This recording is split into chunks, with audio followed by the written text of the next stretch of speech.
Somalia is due to swear in the newly elected members of its National Assembly Thursday. Security is a concern after the airport compound where the event is to take place was recently attacked by Shabaab. But the challenges faced this week are not unprecedented in Somalia's recent history. Nick Bernbach was the acting head of mission for the United Nations 10 years ago. 7 or 8 minutes and just go through a couple of points in that regard. Somalia had just written its transitional constitution and in 2 weeks afterwards chose the members of the legislature. Nick provides a compelling first-hand account of the historic landmark swearing in of August 20th, 2012. We had committed to that date, and that was really a sine qua non for us. And given the amount of time that had gone into getting us into that position, we really had drawn a line and said that we're going to do this, and we're going to make this happen by this date. And all of the meetings with the clan leaders, the elders, the constituent assembly, and then the various meetings, principal meetings we had all were sort of keyed around that date, which had to happen in order for the next things to happen. And I think our thinking was that if we didn't get that done, somebody could make an argument that they would not need to do the next things because the first thing hadn't been met.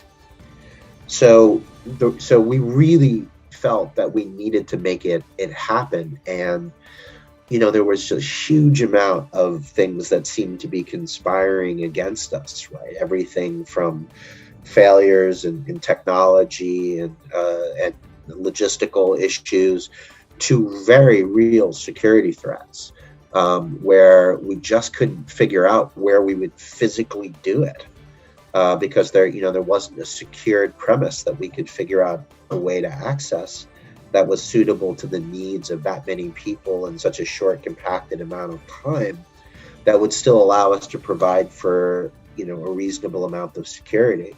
And we looked at a number of options. There had even been an option floated of trying to find some offshore platform and bring them all, bring people offshore. There had been all kinds of suggestions. And in the end, the only thing that we were able to agree on that we felt would allow us to do what we needed to do was to do it essentially outdoors at the airport, which we had a reasonable amount of security control over because of our Amazon presence on the ground. And so at sort of the last second, we found ourselves trying to scramble to set up in this outdoor area that would be sufficient. And, I have very clear memory of unpacking chairs that we had been dragged out of a warehouse somewhere, like folding chairs. And a bunch of us political staff that were there just like running around and grabbing these chairs off of trucks and putting them in the parking lot because, the day was wearing on, and it was like, it's the equator and it gets dark really quickly. And so we were like really scrambling, and everyone was doing it. All these sort of like, political types that are much more used to writing academic reports or whatever, yanking chairs off of trucks and out of boxes and, like wiping them down with towels and stuff like that and trying to set them up essentially in a parking lot. I mean, it was, out an outdoor area right by the terminal that would allow us to screen people, but also have visibility on other things. And, we realized that as we were scrambling to get this done, we realized that it was going to get dark and that, that area wasn't lit, and certainly not lit in any way that would allow anyone to see anything, and would also become even more of a security risk. And so someone came up with the idea of using the headlights of our vehicles, which is a trick that we had done 20 years earlier in South Africa in accounting that we were supervising there as well when the power went off. and we just scrambled and got all the UN vehicles we could find, and a couple of Amazon trucks as well, and as I recall, even a couple of Caspers, the mine-proof vehicles that they have.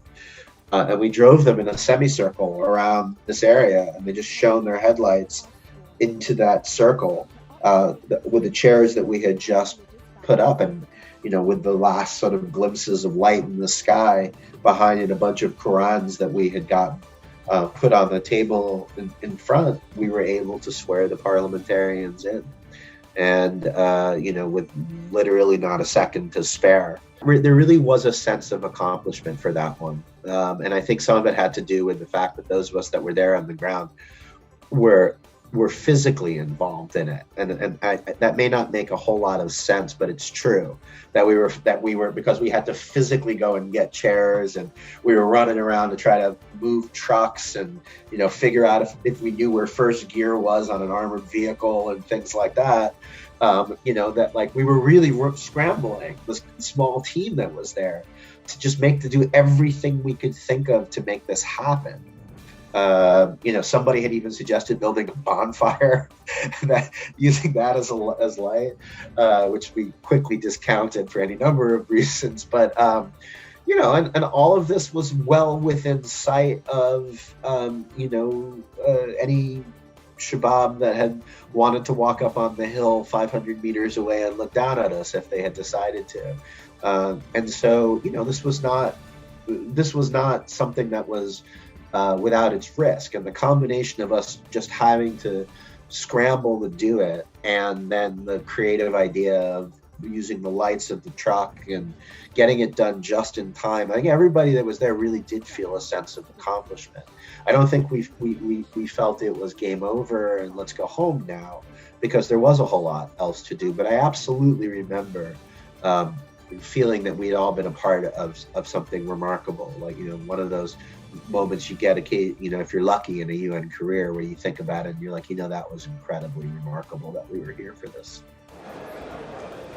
In the end, 225 legislators were sworn in, enough to elect a speaker days later, and eventually Hassan Sheikh Mohamud as president. After more than 20 years, Somalia had democratically chosen a new government. ADN TV will continue to provide coverage as Somalia finishes its national elections.